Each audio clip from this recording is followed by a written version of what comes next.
Hey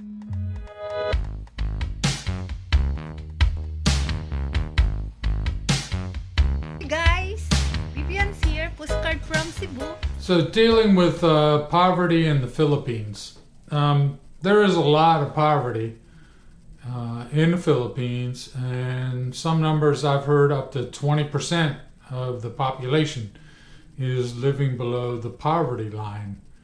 And that doesn't surprise me. If some of you know exactly what the numbers are, because I'm not a statistician or anything like that, leave it in the comments below. But I've heard 20%. And that's not surprising to me, actually.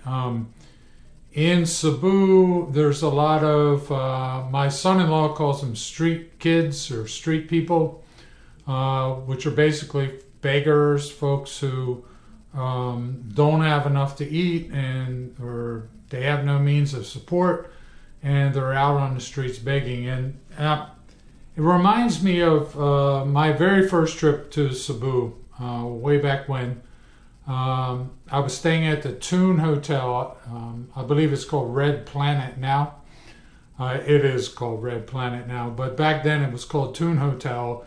And it was my first trip to meet Vivian. We had met online, and I flew to Cebu to meet her and spend a couple of weeks with her.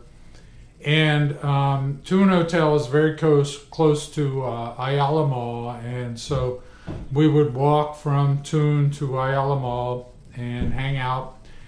And almost every day, almost on every occurrence, some kids would come up behind me. And in the U.S., people will tap on your shoulder to get your attention. But in the Philippines, in Cebu anyway, they'll tap your elbow. They'll tap you on your elbow. And this kid was tapping on my elbow.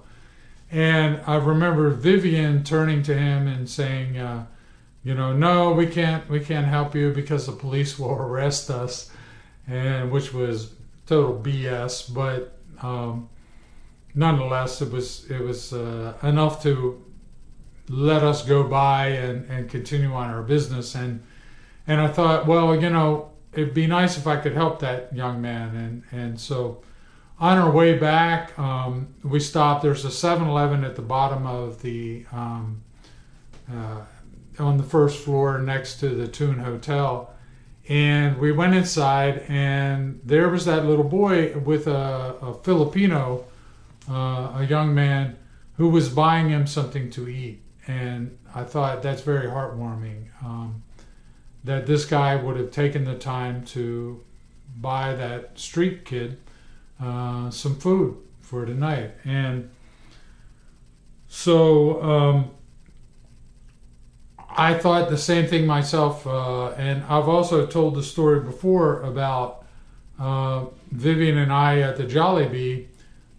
We had a bunch of food, a bucket of chicken, and I had treated my stepchildren to a meal there.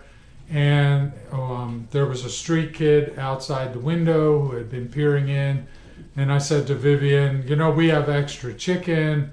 Let's give it to the street kid. And Vivian waved the child in, and he came in and got the chicken and disappeared around the corner.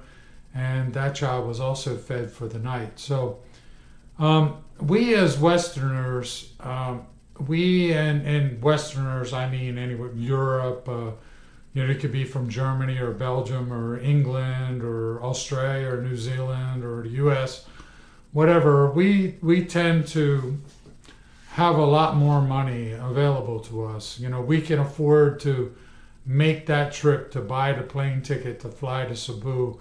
But these young kids and their parents who are living in poverty cannot. So I don't have a problem with helping them out. If I can do that, I'm happy to do that. As a matter of fact, the church, the Catholic Church in the Philippines, does a lot to help out the poor, and I don't have a problem giving to the church. As you probably already know, Vivian and I, we are both Christians, Catholics, and we go to church regularly, and we also give money to the church regularly so that they can do exactly that. to help the poor. In Minglanilla right now is the festival, the fiesta of the Immaculate Conception at the church in Minglanilla. And Vivian was talking to her earlier. She was telling me that they have a kitchen in the back and they feed the poor and the homeless. And I'm very proud to donate what money I have extra to help that cause. I'm very proud of that, and I'm very proud of the church for helping them out. I'm gonna let you in a little secret that Vivian has probably figured out by now, but if not, when she watches this video, she'll know for sure. But when Vivian and I go to church, I usually, like, when I arrive in Cebu, let's say, I exchange $100 US for 4,500 pesos. So I usually give Vivian 2,000 pesos or something, 2,500, to keep on her, and then I keep the rest on me, and it kind of splits it up in case somebody pickpockets us or steals her purse or whatever. But anyway, so when we go to church, Vivian will take 100 pesos out of her purse and give to the offering. And what I think she doesn't realize is that I will also take like 500 pesos and I put it in the offering plate as well. For sure she's going to know about it now, but I'm not sure if she ever realized I was doing that. But it's part of me as a Westerner realizing that I have more than the average Filipino, and I feel like it's okay for me to give. I do have that extra money. It is disposable income to me. All my bills are paid. My house is paid. All those things are taken care of. I have the extra money. I can afford to buy the plane ticket to fly to Cebu, and I can afford to spend the extra money for us to go out to dinners and stay at hotels and do all this other stuff. The least I can do is help out the less, the more needy in society. Also, there's also an aspect of, on your first trip to the Philippines, yeah, you're a tourist. And so maybe that feeling of being a part of that society is not as big. But after many, many trips and Vivian and I being married, I really feel a part of Philippine society, and I feel like my responsibility is a little greater, especially having married a Filipina. So to give back to society, to give back to the population, for me, I feel like that's a very good thing, and I hope you do too. And so I would encourage you to give to the downtrodden in the Philippine society. If you are taking from Philippine society, then I feel like you owe it to them to give a little back, especially to help those that are less fortunate than the rest of us. And that includes family. I know that it can get out of hand, where family are asking of you.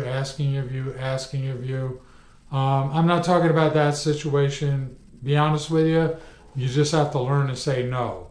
If your brother-in-law wants you to remodel his kitchen, just tell him no. But in this circumstance, and the one that comes to mind right now, is on my last trip to Cebu, as I was flying from Atlanta to Tokyo, and then I was going to make the connection from Tokyo to Cebu. While I was flying, Vivian's sister, Charito, passed away. And so I gave money to my brother-in-law, Balas, to help with the funeral. Those things are going to happen. And when you marry a Filipina, like many people on YouTube have said, you marry the entire family. You become a part of the family.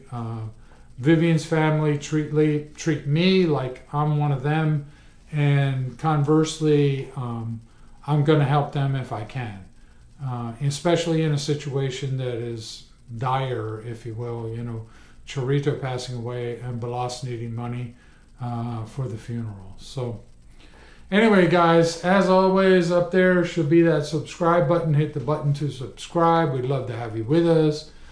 Feel free to leave comments in the comment section below. We love to have good debate. And thank you so much for watching. Bye.